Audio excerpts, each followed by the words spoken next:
हमारे परिजनों से निवेदन है कि वे कृपया इन साधन सामग्रियों की व्यवस्था बना करके ही यज्ञ आरंभ करें।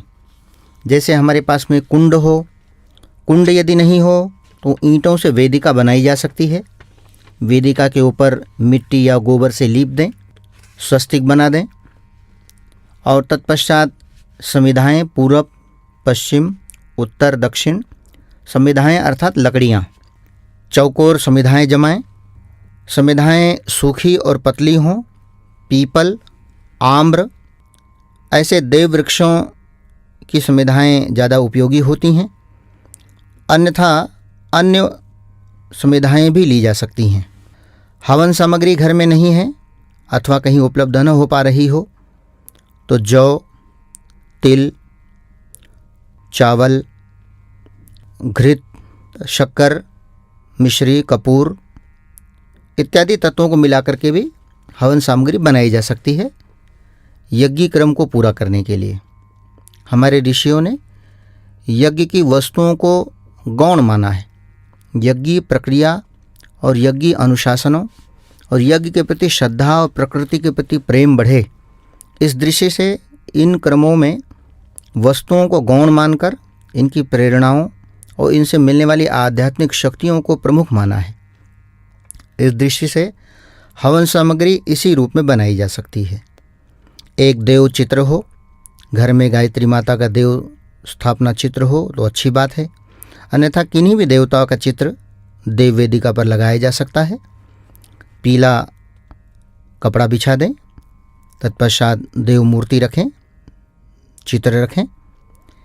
आप जब देव चित्र की ओर मुख करके बैठते हैं उस समय जो कलश होगा वो आपके बाईं ओर रहेगा, अर्थात देव चित्र के दाहिनी ओर, आपकी बाईं ओर, और दीपक आपकी दाहिनी ओर होगा, अर्थात देव चित्र की बाईं ओर। साथ ही यज्ञार्थ जिन काष्ठ पात्रों का प्रयोग किया जाता है, हम सर्वप्रथम जल प्रसिंचन करते हैं तो प्रोक्षणी पात्र से जल लेकर के हम जल प्रसिंचन की प्रक्रिया पूरी करते हैं। तत्पश्चात द्वितीय चरण में प्रणीता पात्र, इसमें जल भरकर रख लिया जाता है। और फिर तीसरा पात्र होता है श्रुआ पात्र। श्रुआ से हम घृत लेते हैं जब हम आज्याहुति करते हैं। आज्याहुति करते हैं तो आहुति करने के बाद वापस लाते समय प्रणीता पात्र के जल में घृत टपकाते हैं। इस प्रकार से ये प्रणीता पात्र और श्रुआ पात्र का प्रयोग होता है। चतुर्थ पात्र होता है श्रुचि। इसमें हम सृष्टिकृत होम, पूर्णाहुति आदि के लिए प्रयोग करते हैं, जिसका उपयोग बताया जाएगा। पांचवा पात्र जो है वो स्फीय पात्र है। इसको उस समय उपयोग किया जाता है जब भस्म धारण की जाती है या समिधाओं को कहीं कोई उंड में समिधा अस्त व्यस्त हो तो उनको व्यवस्थित करने के लिए भी इसका प्रयोग किया जा सकता है। ये स्फीय पात्र कहलाता है। भस्म धारण करने के लिए इसका प्रयोग किया जाता है। इस प्रकार से ये 5 पात्र होते हैं जिनका प्रयोग किया जाता है। इसको हम यज्ञ की भाषा में काष्ठ पात्र बोलते हैं। लकड़ियों के पात्र होते हैं, इसलिए काष्ठ पात्र कहा जाता है। तो ये 5 पात्रों का होना आवश्यक होता है यज्ञ में। कहीं अभाव हो तो इनके बदले सामान्य चम्मच का प्रयोग किया जा सकता है। यज्ञ की प्रक्रिया पूरी होनी चाहिए। पात्रों का भी महत्व अपने आप में होता है, किंतु यदि अभाव हो तो यज्ञ की प्रक्रिया नहीं रोकी जा सकती, इस दृष्टि से कहा जा रहा है। अगले क्रम में कम से कम 200 ग्राम घृत रहे।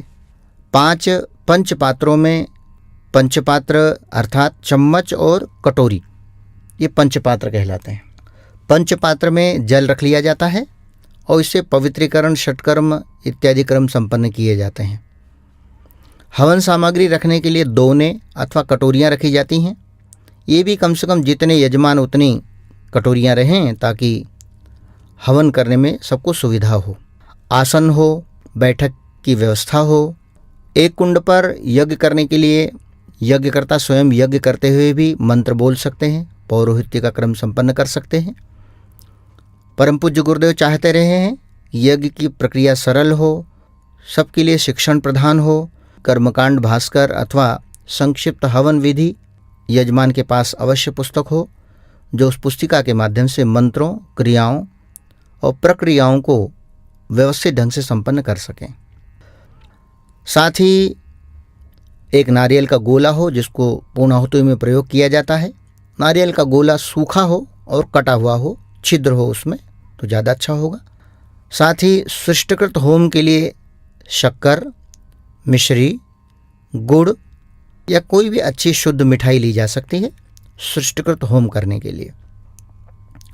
घंटी हो, घड़ियाल हो, डफली हो, आरती इत्यादि की प्रक्रिया में इनका प्रयोग किया जाता है।